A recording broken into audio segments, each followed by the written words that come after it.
A new cinematic opening. The lake was too still. Bella noticed it the moment she stepped out of her car. That eerie, mirror, flat surface, holding the sky with a precision that felt like held breath. Usually the water lapped against the dock in soft, familiar rhythms. Today it was silent, tense, like the world had paused mid-heartbeat. She tightened her grip on the steering wheel before releasing it slowly. Just a weekend, she whispered to herself. Just quiet. Her job in Austin had eaten the last 4 months in greedy bites, back-to-back closings, 60-page contracts, calls that bled into dawn. She'd promised herself that once the Delaney project wrapped, she'd come back to her place. The lake house she'd bought with her own commission, her own grit, and finally breathe. But something prickled at the base of her neck as she walked toward the porch. Not fear exactly. More like the sense that someone had been standing where she was now, watching the tree line the same way she was, waiting for something she couldn't see. The front door should have been dusty from disuse. Instead, faint tracks cut through the grime of the welcome mat.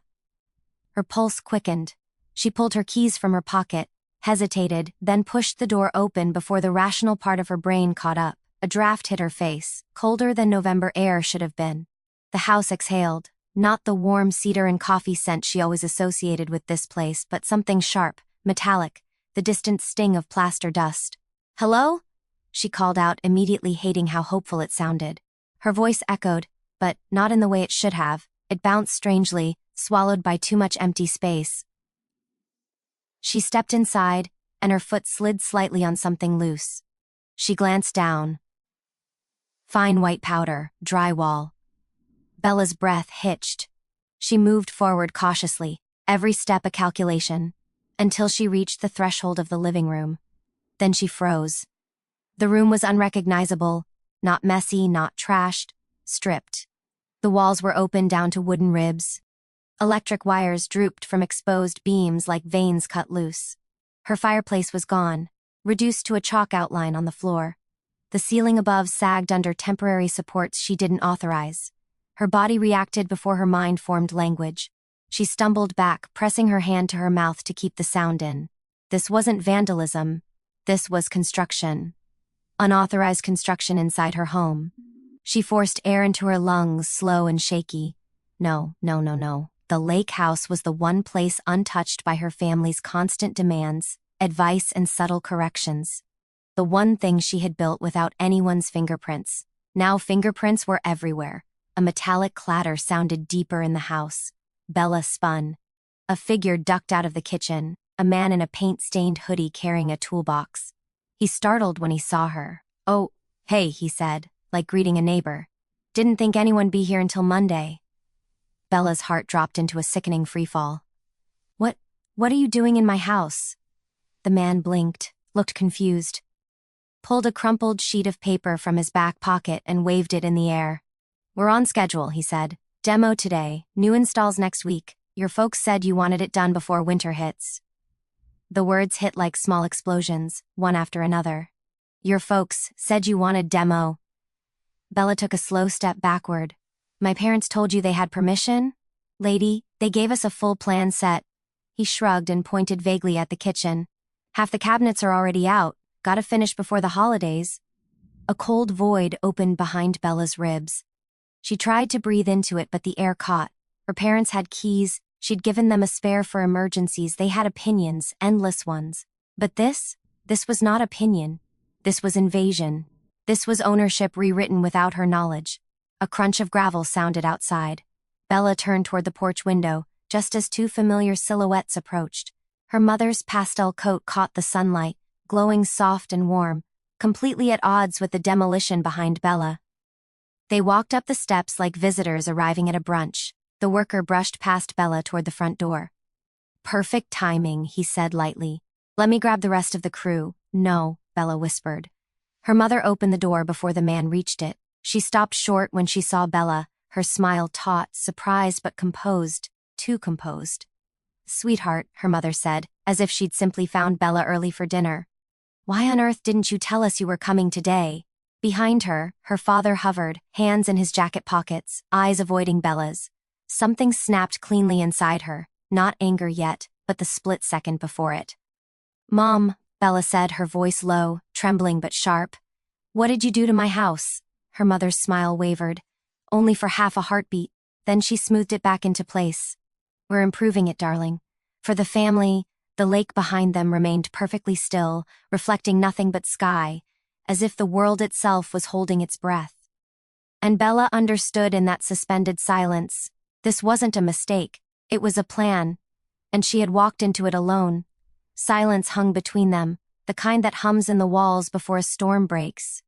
Bella stared at her mother, the demolition dust settling on the hardwood between them like ash. A part of her kept waiting for the punchline, some reasonable explanation, a misunderstanding, anything that made sense. But the contractor's boots, the exposed studs, the stripped kitchen behind her, none of it left room for misunderstanding. Her mother stepped forward, brushing unseen lint off her pastel sleeve. "Let's not make this dramatic," she said softly. "Your father and I wanted to surprise you." Dad lingered behind her with the stiff guilt of someone who has already picked a side and hates himself for it. "A surprise," Bella repeated. The word tasted wrong. "You tore out my kitchen." Her mother's expression flickered, annoyance beneath the sugar. "Don't exaggerate. It was dated, Bella. We all agreed on that." "We all?" Bella asked. "Who's we?" Her mother's eyes drifted to the contractor now carrying in a bundle of tools. "Could we talk somewhere private? You look exhausted." That was the old tactic. Reframe Bella's shock as overreaction. Blame her fatigue, not the violation. Not this time. Bella stepped away from her parents and walked deeper into the house. She needed distance, clarity, oxygen. The hallway smelled like sawdust and cold metal. Her boots left small footprints in the fine white film covering the floorboards. She reached the dining room archway, or what used to be one. The wall was now cut open into an awkward, jagged new pass-through. A taped-up blueprint hung on the stud like a pinned butterfly. She approached it slowly. At the top, in bold black ink, Lake House Renovation, Phase 1 owner Jacob Marshall. Her stomach hit the ground before she did. Jacob, her younger brother, the family's golden child, owner. Her fingers tightened on the edge of the blueprint until the paper crunched. Her mother's voice drifted from the doorway. "Bella, sweetheart, don't get emotional about the wording. It's just a template. Bella turned, eyes burning. A template naming Jacob as the owner? Dad finally stepped forward. "It's not official," he said quickly. "Not yet. We're just..." "Planning what?" Bella demanded. "Planning to give my house to Jacob." The contractor, sensing the temperature drop, slipped outside with his tool bag. Her mom clasped her hands gently, performing calm. "You're rarely here, Bella. Jacob and Victoria need space for the baby. The lake is perfect for a young family. And you've been so busy lately. You thought, Bella said quietly, that you could repurpose my life while I wasn't looking." Her parents exchanged an unreadable glance, the silent dialogue of two people who had rehearsed this conversation in their heads a dozen times. Dad sighed, rubbing the back of his neck. "Listen, renovating this place helps everyone, adds value, creates a future." "It destroys what's mine," Bella snapped. Her mother stepped closer, lowering her voice as if soothing a tantrum. "You're still listed on everything. Nothing has changed. Yet." "Yet," Bella echoed. The blueprint felt heavier in her hands now, like evidence of a crime. She moved past them, through the skeletal kitchen, through what used to be her sanctuary, and opened the sliding door to the deck. The cold air hit her like a slap. The lake glimmered with a deceptive calmness that only made her chest tighten. She needed air, she needed to think, she needed answers that didn't feel like knives. Her phone buzzed, a text, from Jacob. She stared in disbelief as the preview appeared. "Glad Mom and Dad let you see the progress. Vic and I are so excited. This will be perfect once the nursery's in." Nursery. Bella gripped the railing until her knuckles whitened. They weren't just renovating. They were preparing to move in, to build a life inside her walls, a life she hadn't been consulted on, much less agreed to. Footsteps approached behind her. Dad cleared his throat. "We didn't expect you until Monday." If you had known, Bella said without turning, "you would have hidden the mess better?" He didn't answer. Her breath fogged the air in front of her, shaky and uneven. Her pulse throbbed in her neck. The hum of anger was rising now, not loud yet, but steady, growing, dangerous. "This house," she said quietly, is the only place in my life where I don't have to argue for space," her father said gently. "Families share what they have." Bella turned. "And families respect boundaries." Mom came onto the deck, arms folded against the cold. "We're trying to help you," she insisted. "You can't keep clinging to this place like it's your whole identity."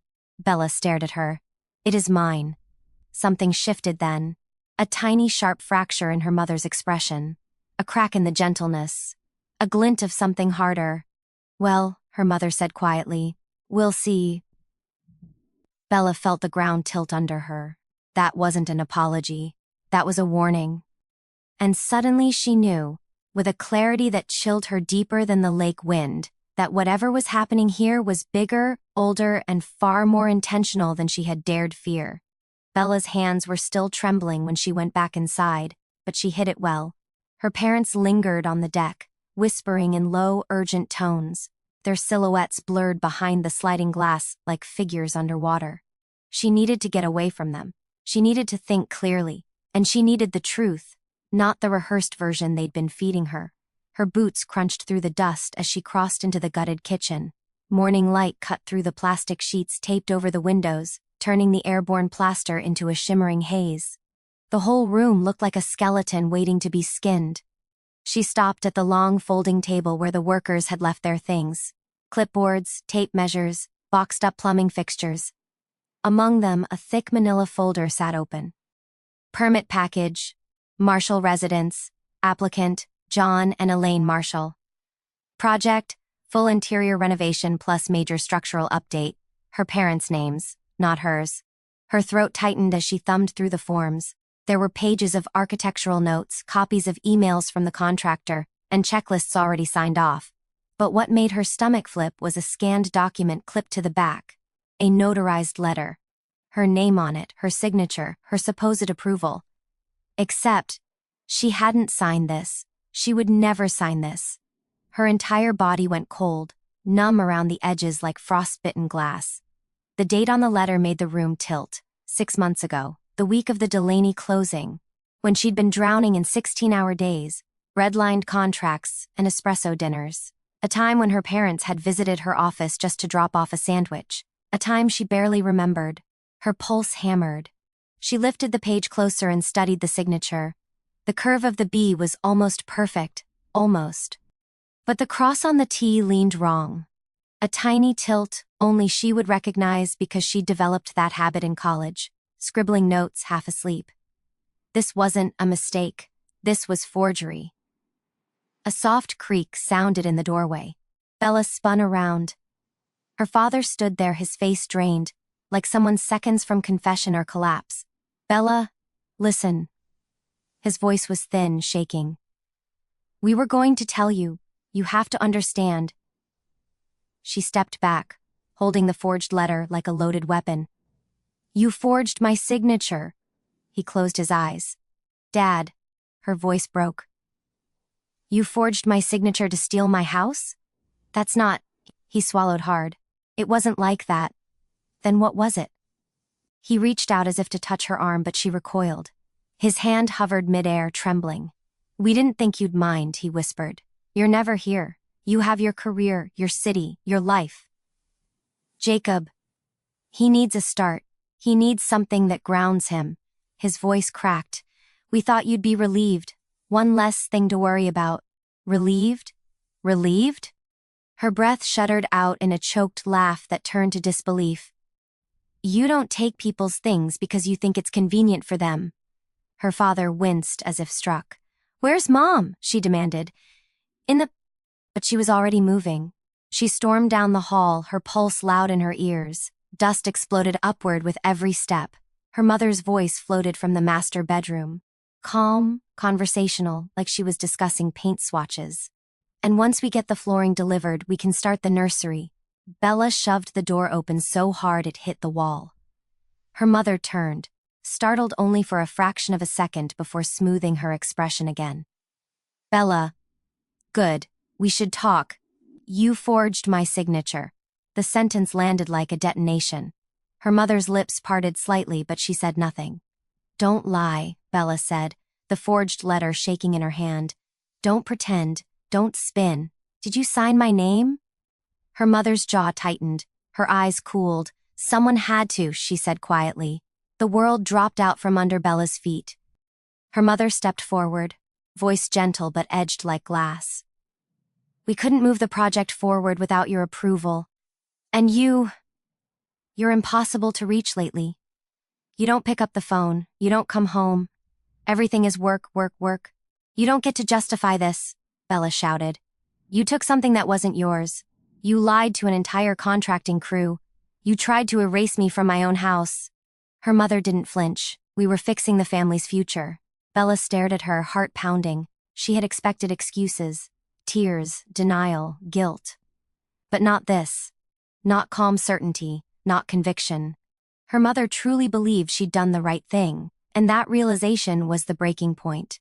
Bella's voice dropped to a whisper, raw and shaking. I'm calling a lawyer. Her mother's eyes flickered with lightning-fast panic, quickly masked. Honey, let's not do anything extreme. This is extreme. This is family. No, Bella said, stepping back, her spine going cold and straight. This is fraud. She turned toward the door. Her mother's voice followed her, soft and icy. If you bring lawyers into this, things will break that you can't fix. Bella paused. Then, without looking back, they're already broken. She left the room. And for the first time in her life, the house didn't feel like home. It felt like a battlefield. Bella left the house like she was surfacing from deep water, lungs tight, ears ringing, vision narrowed. She reached her car before the tears came, hot and furious, blurring the dusty gravel beneath her feet. She braced herself against the driver's side door, gripping the metal so hard it bit into her palm. How could they have done this? How long had they been planning it? How much of her life had they rewritten while she was too busy closing deals and chasing deadlines? She forced herself upright, inhaled shakily, and opened her phone with trembling fingers. There was only one person she trusted enough to call. Jess, she whispered when her friend answered. I need you. It wasn't dramatic, wasn't panicked. It was the raw scrape of someone whose reality had just been shattered.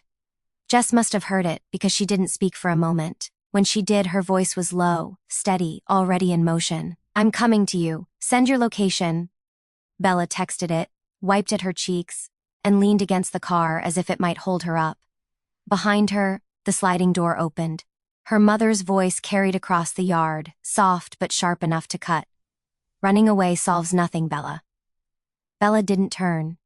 You already made decisions without me. That's running away. You're being childish. Bella laughed once, a broken, humorless sound. Childish as forging signatures because you want a nursery. Her mother stiffened. Lower your voice. Why? Bella turned now, face blotchy, hair wild, eyes blazing.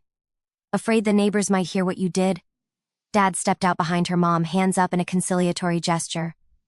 Bella, sweetie, let's talk like a family. None of this needs to get legal. It is legal, Bella snapped. It became legal the moment you impersonated me. He winced. For a second, guilt cracked across his face. Genuine regret. Then her mother shot him a warning look, and the softness vanished.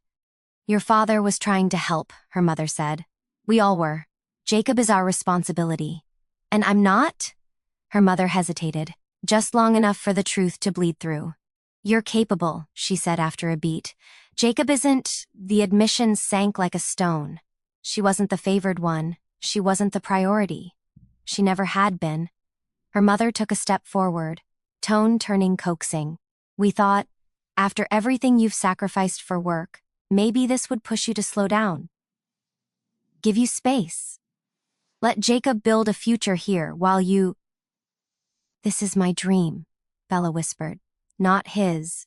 Her mother's expression hardened again. A wall slamming shut.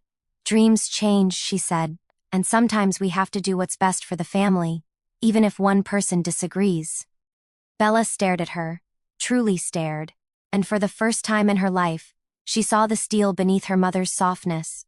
A quiet, relentless belief that what she decided was right, no matter the cost. I'm calling an attorney, Bella said. You're making a mistake, her mother replied. Dad stepped forward pleadingly. Please, don't do this. You'll tear us apart. No, Bella said quietly. You tore us apart the moment you decided my house was your bargaining chip.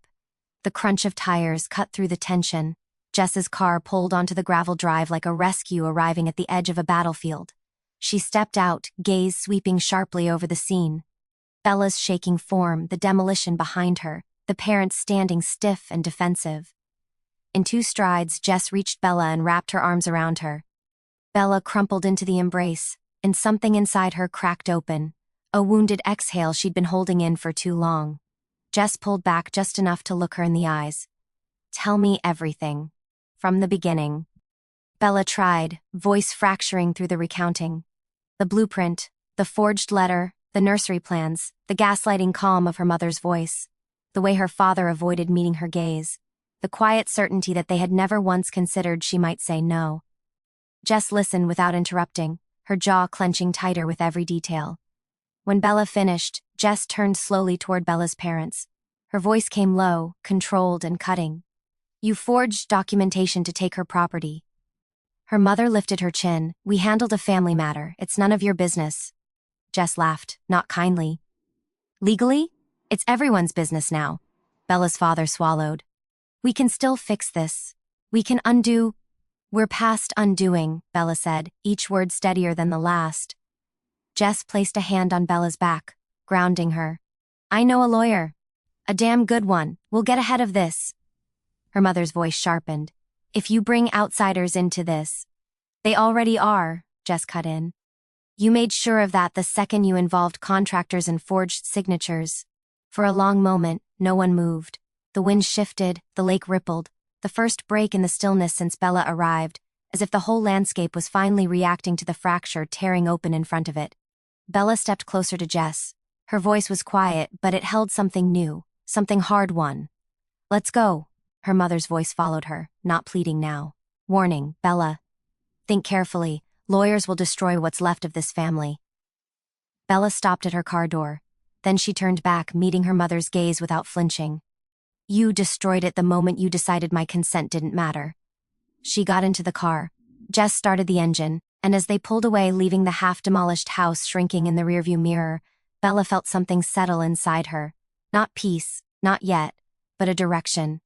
The first step toward the war she never wanted, and the justice she now knew she needed. The hearing room wasn't a grand courtroom. No sweeping mahogany, no jury box, just a judge's bench, a cluster of chairs, and fluorescent lights that hummed like angry insects. But Bella felt more exposed in that modest room than she ever had under the highest-pressure meetings of her career. Her parents sat across from her at the respondents' table, Mom pristine in a cream blazer, Dad pale and exhausted. Jacob sat behind them, arms crossed tightly, jaw clenched. He looked like he wanted to be anywhere else. Victoria wasn't there. That told Bella something she would unpack later. Beside Bella, Jess sat like a pillar. On her other side, Mr. Calder, the attorney Jess had pulled into this war, a man calm enough to steady the ground beneath her. But Bella's hands still shook, not from fear of losing, from the grief of what she was about to end. She kept her eyes on the empty judge's bench until the bailiff finally announced, "All rise." The judge entered, brisk, unreadable. The hearing began. Calder opened with a quiet force. No theatrics, no raised voice, just facts placed with surgical precision. "Your Honor, this is a case of unauthorized demolition, fraudulent documentation, and an attempt to transfer property ownership without the consent of the legal owner, Ms. Bella Marshall." Then he displayed the forged letter. Even the judge paused at that. Bella's mother didn't look at the document. She stared straight forward, face carved into polite stillness. Then the contractor's representative took the stand. Patricia, tall, composed, holding a binder like a shield. She testified with clarity. Unauthorized access to the property. Misrepresentation of ownership. Documents claimed to be signed by Bella. Concerns raised internally too late. Bella watched her mother's fingers tighten around the edge of the table. Next came her father, voluntarily stepping up before being compelled. His voice trembled as he admitted they'd acted prematurely, that they believed it was best for the family, that they assumed Bella wouldn't object. Calder's voice remained cool. "Did she ever sign anything granting permission?" "No," her father whispered. "Did she verbally grant permission?" "No." Did you forge her signature or allow someone else to? Her father's voice broke. I let it happen. Mom didn't reach to comfort him. She didn't even blink. Then it was her turn. Bella stood, palms damp but posture straight. She met the judge's eyes, then looked toward her parents. When she spoke, her voice carried something she hadn't expected. Not anger, not outrage. Clarity. I bought that house because it was the one thing in my life I built without anyone telling me what I should want, she said. It was mine. Not because I'm selfish, not because I don't love my family, but because it was the only place I could exist without being rewritten. She swallowed, steadying herself. My mother didn't ask me what I wanted. She decided that her vision of our family mattered more than my choices. My father went along because in our family, going against her feels impossible. A muscle twitched in her mother's jaw, the first visible crack. And they didn't just assume my consent, Bella continued. They replicated it. They put my name on a letter I never signed. They used it to remake my home into something I never agreed to. That isn't miscommunication. That isn't family conflict. That's taking away someone's voice. Her voice softened, so quietly the room leaned in. And once you take someone's voice, you can take anything. Bella inhaled, eyes burning. I'm here today because I refuse to disappear quietly. She sat. Calder put a steadying hand on her shoulder. Her mother rose. As she approached the stand, she held the poise of a woman used to controlling narratives. Bella braced herself for excuses, but her mother surprised her. She didn't deny the forgery. She didn't justify it. She didn't defend Jacob. She looked at the judge and said, perfectly calm, I believed I knew what was best. I believed my daughter would thank me eventually. A slight pause. And I was wrong. Bella's breath caught. Her mother continued. I see only now, too late, that what I thought was love was control. And what I called sacrifice was actually entitlement. I thought I was protecting my son, but I was protecting an idea, not the truth. Not my children. Her voice cracked at the very end, so small a fracture it felt seismic. And then quietly, I'm sorry. The room shifted. Jacob dropped his head into his hands. Bella stared at her mother, not trusting the moment, not ready to forgive, but unprepared for the honesty either. The judge took a long breath, then delivered the ruling. Restoration costs granted, attorney's fees covered, injunction issued, parental access to the property revoked, investigation into the forged document recommended. The gavel's soft thud felt like a door closing. Not harsh, not triumphant, just final. Her mother didn't look back as she left the room. Her father lingered, eyes hollow, as if silently saying, I'm sorry, but knowing words were useless now. Jacob approached Bella but stopped short, unable to speak. He nodded once, grief, regret, humiliation all tangled, then followed their parents out. Jess exhaled, long and deep, and squeezed Bella's hand. It's over, she whispered. Bella didn't nod. She just breathed. It didn't feel like victory. It felt like surviving. The lake house was still holding its breath when Bella returned. Winter had spread itself across the water in thin glassy sheets, and the wind carried the scent of cedar and cold stone. The reconstruction crews had long finished their work.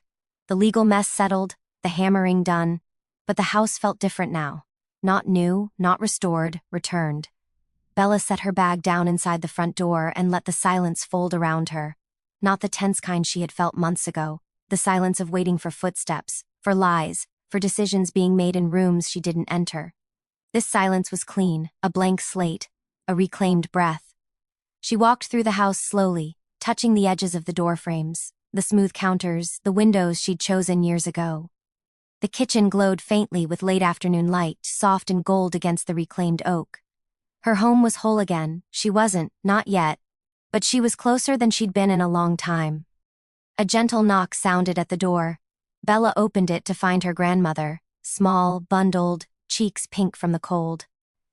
In her hands, a basket covered with a cloth, still warm underneath.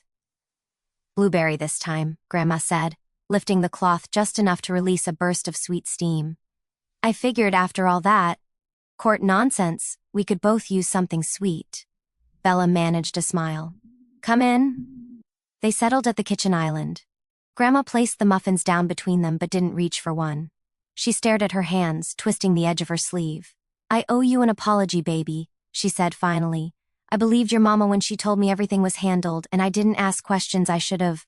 Bella looked at her grandmother. The lines at her eyes, the trembling fingers, the remorse written plainly on her face. With her mom and dad, apologies had come tangled in conditions, motives, or justifications. This one was simple and real. "It's okay," Bella whispered. "No," Grandma said gently, "it isn't, but I'm proud of you. You stood up for yourself. That's not betrayal, that's survival." Something in Bella's chest loosened, like a knot untied.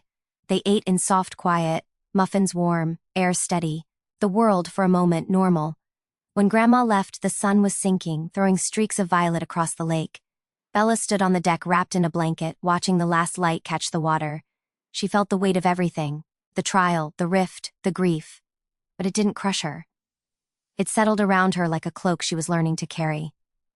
Her phone buzzed in her pocket, a text from Dad.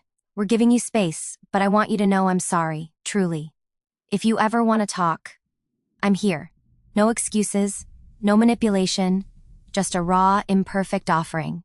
She didn't answer, not yet, maybe not for a long time. But she didn't delete it either. Inside the house, Jess had left a small gift on the counter earlier. A framed photograph of the lake at sunrise, taken the morning after the hearing. The sunlight breaking across the water in quiet gold. Beneath it, Jess had written, "You didn't just win, you reclaimed." Bella traced the words with her thumb. She walked through the house one last time, turning off the lights. In the living room, she paused. The fireplace, rebuilt with the same stone she'd chosen originally, reflected a faint shimmer of moonlight. She knelt, placed her hand on the hearthstone. "This is mine," she whispered. Not out of possession, out of truth, not a truth given to her, a truth earned. When she finally went upstairs, the house creaked softly. The familiar settling of beams warming at night. It no longer felt haunted by what had been taken, or threatened by what had almost replaced it. It felt like a place becoming itself again. She slipped into bed, the moon cutting a silver line across the quilt. Outside, the lake shifted, the thin ice cracking in delicate echoing notes. Not breaking from strain, but from season. Change, thaw. A slow, quiet undoing of what had frozen too long. As Bella's eyes closed, she let herself imagine a different kind of future. Not free of pain, but full of self-made choices. A future built with the same stubborn, unshakable strength she had shown in that courtroom. Her life wasn't flawless now. It wasn't tidy. It wasn't healed. But it was hers. And as the house breathed softly around her, beams settling, glass humming, the lake whispering through the night, Bella whispered one last steady promise into the darkness. "I won't disappear again." The house, as if listening, held the silence gently.